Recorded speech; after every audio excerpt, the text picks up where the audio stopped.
پاکستان کے اندر کی جو سیاست ہے وہ جس کے اندر وہ میچورٹی آ جانی چاہیے تھی آج تک، وہ ابھی بھی ناپید ہے. ابھی بھی الزام یہ ہے کہ ایک چور اور ڈاکو ہے، دوسرے کو کہتے ہیں تو بھی ایماندار نہیں ہے، تو بھی پیسے کھاتا ہے.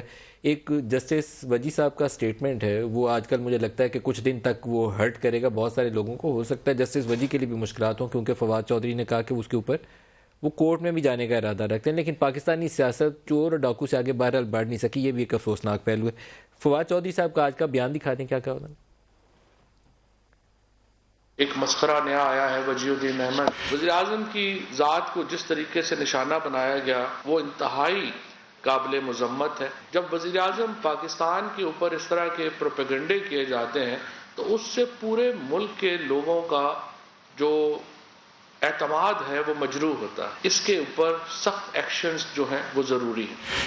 لہٰذا ہم نے فیصلہ کیا ہے کہ وجیہ الدین احمد کے اوپر ہم کرمنل کیس فار ڈیفیمیشن جو ہے وہ فائل کر رہے ہیں.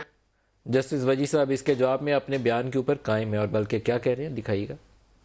جو کچھ بھی میں نے کہا ہے وہ سچ ہے، اس میں کوئی دوسری بات نہیں ہے. کوئی صاحب ڈیفیمیشن کا مقدمہ داخل کرنا چاہتے ہیں، یقیناً کریں.